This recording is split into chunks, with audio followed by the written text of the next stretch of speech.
গো ননদিনী, চুপ করে বসে রয়েছো কেন গো? কদিন ধরেই দেখছি তোমাকে। তোমার একদম মন ভালো নেই মনে হচ্ছে। আর সেই আগের মতো হাসি খুশি কিছুই দেখা যাচ্ছে না তোমার মধ্যে। কি হয়েছে গো? কলেজের কোনো বন্ধুদের সাথে রাগারাগি হলো নাকি? নাকি আবার কোনো প্রেম ভালোবাসার ব্যাপার? মানে আজকালকার দিনে আবার প্রেমে আঘাত পাওয়াটাও তো কোনো বড় ব্যাপার না। তাহলে শুনি এবার কি হয়েছে। দেখো, যা হয়েছে আমাকে সব বলতে পারো, কিন্তু আমার কাছে কিন্তু সব সমস্যার সমাধান থাকে। না, কই গো বৌদি, কিছুই হয়নি। কি আর হবে আমার, আমি ঠিকই আছি। তুমি আমার ব্যাপারে কিন্তু এইসব ভেবো না যে আমি কারোর সাথে কোনো সম্পর্কে আছি। না না, এইসব প্রেম ভালোবাসা ও আমার দ্বারা আর হবে না। আর কোনো বন্ধুদের সাথে ঝগড়াও আমার হয়নি গো। আর তুমি বলছোই বা কি, আমার তেমন বন্ধু বান্ধবী কোথায় বলো তো? আমি কি আর এত ভালো মেয়ে যে সবাই আমার সাথে বন্ধুত্ব করতে আসবে? হুঁ, না গো বৌদি, না, এইসব কিছুই না। আমার সাথে আমার সাথে কিছুই হয়নি। আমার কোনো মন খারাপও নেই, কিচ্ছু নেই। আমি পুরো ঠিক আছি। না না, মিষ্টু ঠিক নেই। কিছু তো একটা ওর নিশ্চয়ই হয়েছে। ওর কথা বলার মধ্যে অনেক অভিমান লুকিয়ে আছে মনে হচ্ছে। তবে এটা আমি বুঝলাম যে যাই হয়েছে না কেন, ও এত সহজে আমাকে বলবে না। কিন্তু জানতে তো আমাকে হবেই। 3-4 দিন হয়ে গেল মেয়েটা এরকমই মুখ গোমড়া করে বসে আছে। যে মেয়েটা সারাক্ষণ হাসি খুশি থাকতো, গল্প করতো, আর সে কিনা এরকম মুখ গোমড়া করে বসে থাকবে, এটা কি মেনে নেওয়া যায় নাকি? না না, কিছু একটা উপায় আমাকে বার করতেই হবে। যেই উপায় বার করে আমি সব জানতে পারবো যে ওর মনটা এত কেন খারাপ। খাওয়া দাওয়া পর্যন্ত করছে না মেয়েটা ঠিক করে, ভাবা যায়? কি হলো বৌদি, অমন ভাবে চুপ করে দাঁড়িয়ে রইলে যে? কি ভাবছো বলো তো? তুমি আবার কি আমাকে নিয়ে ভাবতে শুরু করলে নাকি? আমি তো সত্যি বলছি, আমার সত্যি সত্যি কিছু হয়নি। আর তুমি কিন্তু আমাকে নিয়ে একদম চিন্তা করো না। না হলে তোমার দেখা দেখি মা, দাদা সবাই মিলে আমাকে নিয়ে অকারণে চিন্তা করতে শুরু করে দেবে। আর এরকম হলে আমি এসব একদম মেনে নিতে পারবো না। সবার এত চিন্তা, আমি কি করে তখন ঠিক করবো বলো তো? তাই বলছি, তুমি কিন্তু আমাকে নিয়ে অযথা কোনো রকম ভুল ধারণা নিজের মনের মধ্যে রেখো না। আমি একদম ঠিক আছি, বিশ্বাস করো। আরে না না, আমি তোমাকে নিয়ে কিছু চিন্তা করছিলাম না। এমনি আমার হঠাৎ করে অন্য একটা কথা মনে পড়ে গেছিল, তাই একটু অন্যমনস্ক হয়ে গেছিলাম। আচ্ছা আচ্ছা, এইসব চিন্তার কথা ছাড়ো তো, খেতে চলো। কতটা সময় হয়ে গেছে দেখেছো? সব খাবার গরম করে এসেছি। দেরি করলে সব একদম বরফের মতো ঠান্ডা হয়ে যাবে। কি ঠান্ডা পড়েছে বলো তো? তাড়াতাড়ি চলো গো, খেয়ে নিই আমরা ঝটপট। এই না না বৌদি, আমার এখন একদম খিদে নেই গো। তোমরা খেয়ে নাও, আমি পরে খাবোখন। খাওয়ার গরম করে আমি নিজেই খেয়ে নিতে পারবো। আসলে একদম খিদে পাইনি তো, তাই যদি জোর করে খাওয়া দাওয়া করি তাহলে না আমার খুব কষ্ট হয়। এর জন্যই বলছি আমি পরে খাবো, সব গরম করে নেব, কোনো চিন্তা করো না। তোমরা বরং এখন খেয়ে নাও। যা ভেবেছি ঠিক তাই। এই 3-4 দিন ধরে এই মেয়েটা একদম কম খাচ্ছে, খেতেই চাইছে না। না না, থাক। তবে এখন ওকে কিছুর জন্যই আর জোর করব না। এখন আমি বরং চলে যাই। ঠিক কিছু একটা বুদ্ধি বের করে তারপর ওর পেট থেকে আসল কথা বের করে নেব আমি। জানতে তো হবেই আমাকে যে ওর হঠাৎ করে কি এমন হলো, একদম খাওয়া দাওয়া কেন বন্ধ করে দিতে চাইছে। হুম, কিছু কিছুই ঠিক নেই, বেশ বুঝতে পারছি। না না, এখন আপাতত এখান থেকে যাই, তারপর দেখছি সব কি করে ঠিক করা যায়।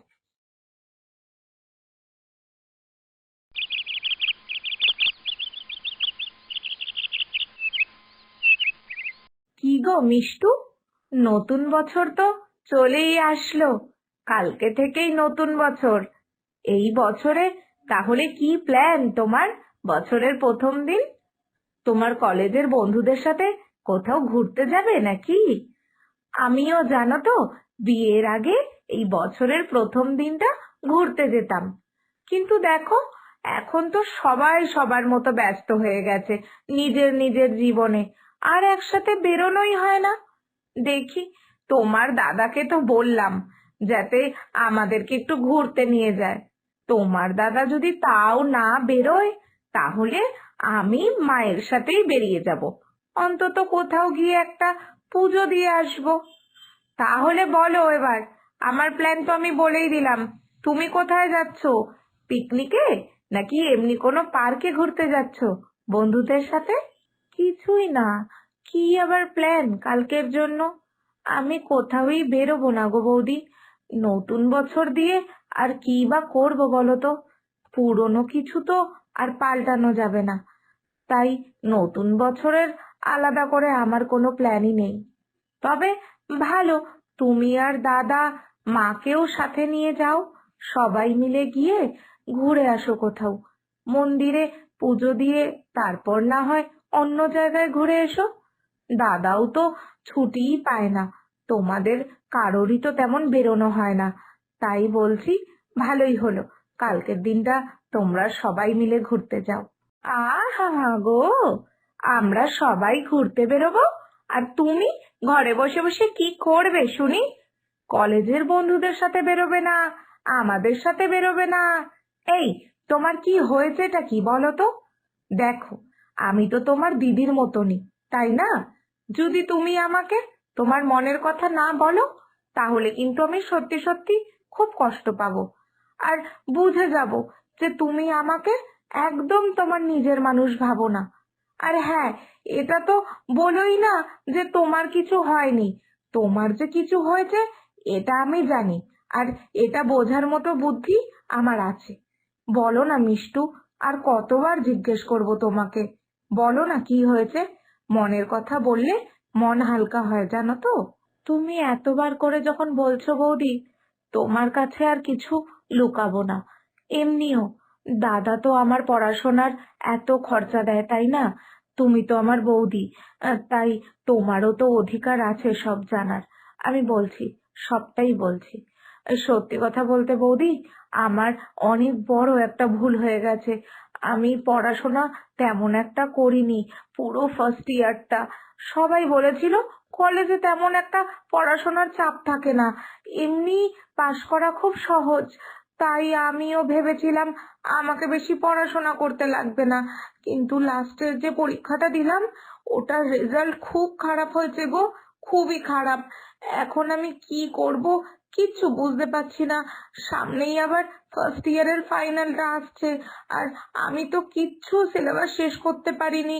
ওই যে তোমাকে বললাম আমি কিছু পড়িনি।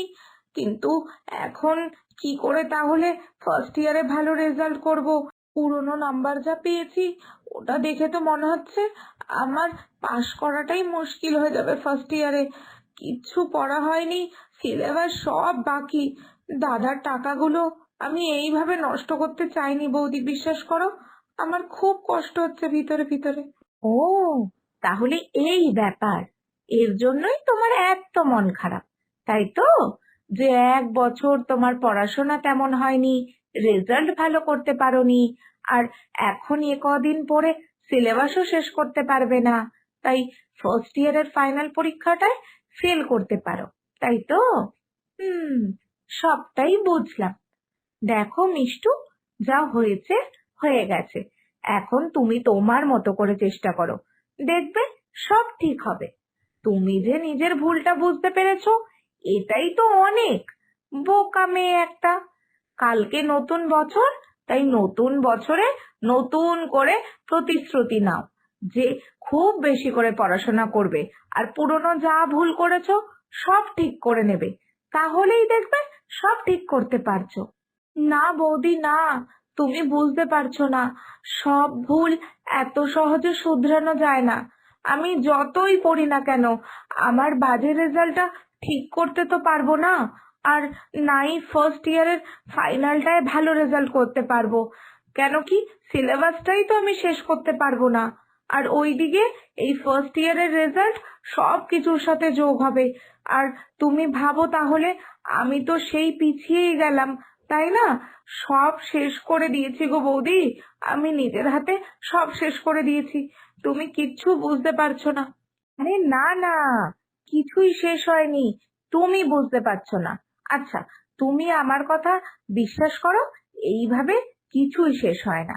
এক কাজ করো, তুমি আমার সাথে চলো, আমি তাহলে তোমাকে একটা জিনিস দেখাবো। তাহলেই তুমি সব বুঝতে পারবে যে পুরনো ভুল ঠিক করা যায় কি না। চলো আমার সাথে।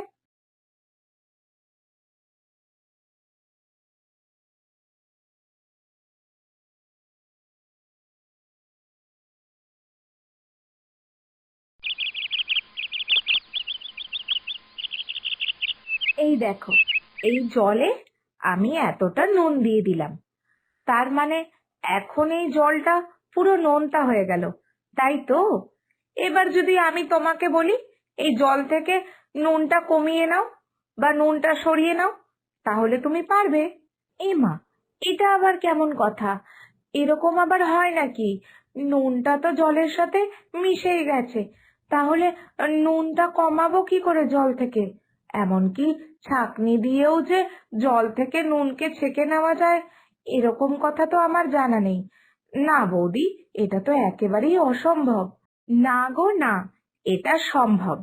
এই দেখো, জলের মধ্যে যেমন বেশি নুন মিশে গেছে, সেরকম আমাদের জীবনেও অনেক সময় ভুল মিশে যায়, যেটা আমরা ভাবি যে আমাদের জীবন থেকে বার করা সম্ভবই না। কিন্তু এই দেখো, আমি এবার এখানে বেশি করে জল মিশাচ্ছি, আরো অনেক জল মিশাবো, তাহলে নুনের স্বাদটা কমে যাবে, তাই নয় কি? তুমি এখানে যত পরিষ্কার জল মিশাবে, তত নুনের পরিমাণ নিজে থেকেই কমে যাবে। তাই আমাদের জীবনের ক্ষেত্রেও ব্যাপারটা ঠিক একই। ভুল আমাদের মধ্যেও থাকে, আমাদের মাধ্যমে হতেই পারে, কিন্তু আমরা যদি একবার ভুলটা বুঝে নিই, তারপর ওটাকে শুধরানোর জন্য আমাদের অনেক ঠিক কাজ করা উচিত। আমরা যত ঠিক কাজ করব, আমাদের জীবনে ভুলের পরিমাণটা তত হারিয়ে যাবে। বুঝতে পারছো তো আমি কি বলছি? হ্যাঁ বৌদি, হ্যাঁ, আমি এবার বুঝতে পেরে গেছি। তুমি বোঝাতে চাইছো যে আমি এখন যেন এত বেশি পড়াশোনা করি, এত বেশি পড়াশোনা করি, ফার্স্ট ইয়ারের রেজাল্টটা যদি আমার খারাপও হয়, তাহলে যেন বাকি দুটো ইয়ার, মানে সেকেন্ড ইয়ার থার্ড ইয়ারে এত বেশি পড়াশোনা করে রেজাল্ট ভালো করব, যাতে ফার্স্ট ইয়ারের রেজাল্টের সাথে নাম্বার যোগ হওয়ার পরও আমার টোটাল নাম্বার খুব ভালো হয়, তাই তো? হ্যাঁ, একদমই তাই। এর মানে এটাই যে ভুল করলেও সেই ভুলকে শুধরে নেওয়ার সুযোগ থাকে। শুধু তার জন্য আমাদের প্রয়োজন প্রথমে নিজের ভুলটাকে বোঝা, তারপর সেটাকে শুধরানোর চেষ্টা করা। ব্যাস, এইটুকুই। তাহলে শোনো, কাল নতুন বছর, আমরা বাড়ির সবাই মিলে ঘুরতে যাব।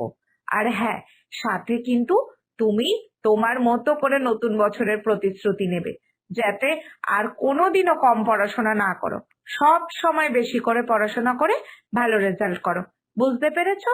বৌদি, সত্যি তাই। নতুন বছরের জন্য নতুন কিছু শিখলাম তোমার থেকে। নতুন বছরে অনেক পড়াশোনা করব, আর চেষ্টা করব যাতে আর কোনো ভুল না হয় আমার। আর যদি কোনো ভুল করেও ফেলি, তাহলে আমি তোমার এই বুদ্ধিটা দিয়েই আবার নিজেকে শুধরে নেব। ও বৌদি, তুমি খুব ভালো গো, তোমারও নতুন বছরটা খুব ভালো কাটুক।